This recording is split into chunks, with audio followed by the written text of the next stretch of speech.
Bonjour à tous. Alors on se retrouve aujourd'hui pour la pensée du jour. Les conventions sociales, c'est ces choses que tout le monde fait et qu'on fait aussi, qu'on a accepté de faire, alors que parfois on n'en a pas envie. Alors, sur quoi reposent ces conventions et d'où vient l'idée de cette vidéo?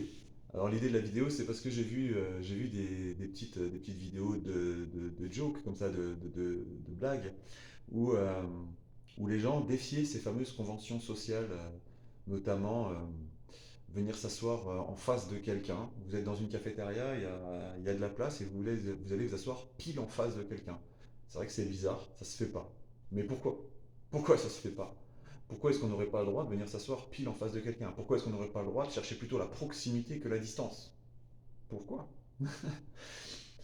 Ou alors, euh, ou alors dans l'ascenseur, voilà, vous arrivez dans un ascenseur, dans un grand immeuble, et puis il y a déjà quelqu'un. On entre, alors par politesse, on dit bonjour, et puis on se remet dans son monde, plutôt que de rester en face et de discuter. Pourquoi?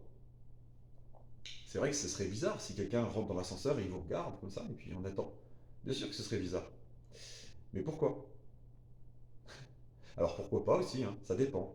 En fait, l'idée c'est de savoir, est-ce que vous êtes en phase avec cette convention ou pas?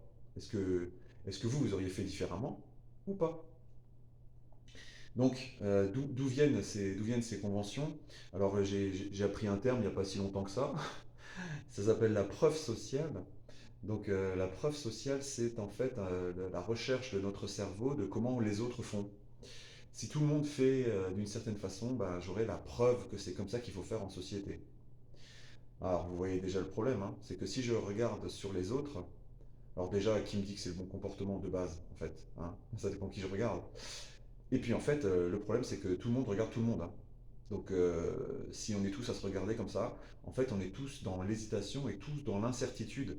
Et si on pousse ce raisonnement-là jusqu'au bout, bah, finalement c'est ça le comportement, c'est d'être dans l'hésitation et dans l'incertitude. Et le problème c'est que l'hésitation et l'incertitude, ça pousse à l'inaction plutôt qu'à l'action. Et l'inaction, c'est du stress et des angoisses. Donc vous voyez, si on tire un tout petit peu le fil, quelques secondes, à quoi on arrive.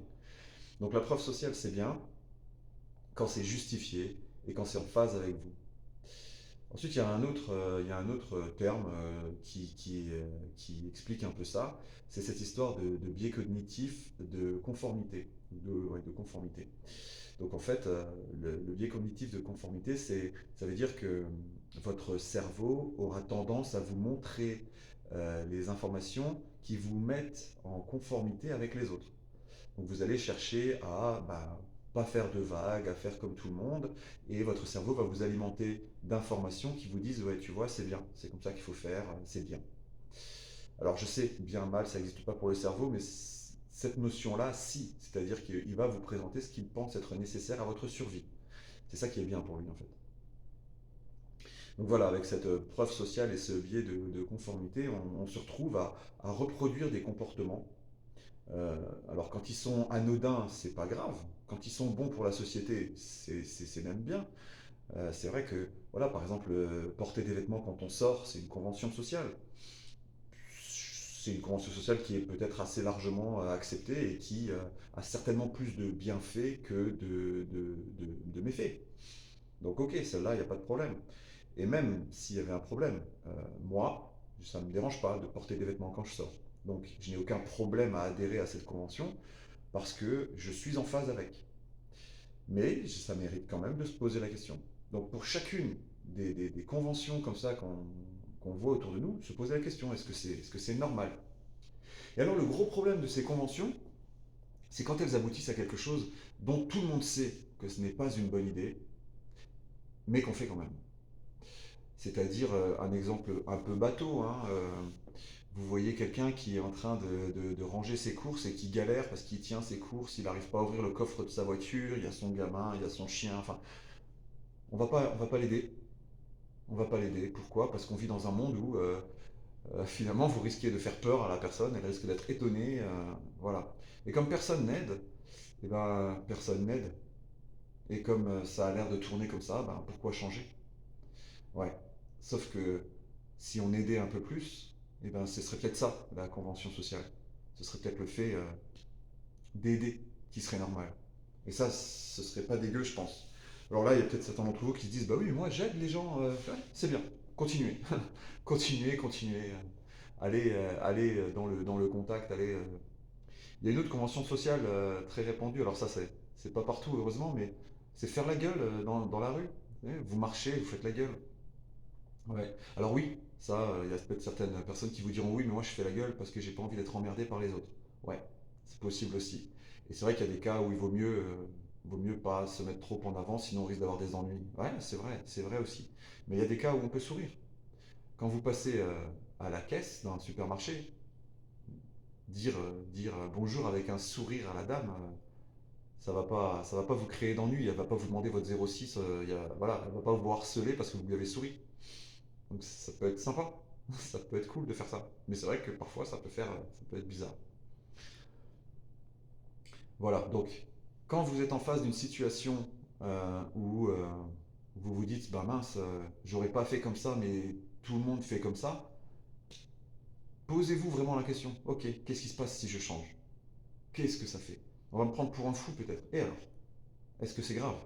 Est-ce que c'est plus grave que je passe pour un fou ou que je fasse pas ce que j'avais envie de faire? Parce qu'attention, le fait de ne pas faire comme vous voudriez et de vous conformer à la société, ça va nuire grandement à votre affirmation de soi. Et l'affirmation de soi, c'est quand même une des grosses composantes du soi. Et si votre soi, il va pas bien, eh ben, c'est vraiment pas bon pour votre santé. Donc attention à ne pas vous oublier finalement. Pensez à rester ce que vous êtes. Voilà, je pense avoir fait le tour de cette question. Il y a juste un petit point que je veux rajouter aussi. Pourquoi cette convention sociale elle a tendance à pousser à l'inaction? Donc c'est ce que je vous ai dit, hein, on est dans l'incertitude et dans l'observation. Mais il y a aussi autre chose. C'est que quand on vit dans un environnement où plusieurs personnes pourraient faire ce que je me demande s'il est bien de faire ou pas, eh ben, on a aussi tendance à se dire, ok, si c'est pas moi qui le fais, c'est pas grave, quelqu'un d'autre le fera. Oubliez, oubliez. Personne d'autre ne le fera. S'il y a quelque chose que vous pensez devoir faire, faites-le. Ne vous reposez pas sur le fait que oui, mais on est plusieurs, quelqu'un d'autre le fera. Non, personne ne le fera. Faites ce que vous pensez être juste. Quelle que soit la convention sociale sur laquelle ça s'appuie, si vous pensez que c'est juste, faites-le, quitte à passer pour un fou. Et on termine juste sur le fait que je ne suis pas en train de vous dire de ne pas respecter la loi, hein. Il y a des conventions sociales un peu plus fortes qu'on appelle les lois. Et celles-là, on vit dans un pays où il est quand même préférable de les respecter, comme on dit, pour la liberté de chacun et tout ça et tout ça. Ok, allez, affirmez-vous, soyez vous, n'ayez pas peur de lutter contre ces conventions sociales quand elles n'ont aucun sens pour vous, et n'ayez pas peur de la proximité et d'aider les autres. Allez, sur ces belles notes, bye bye.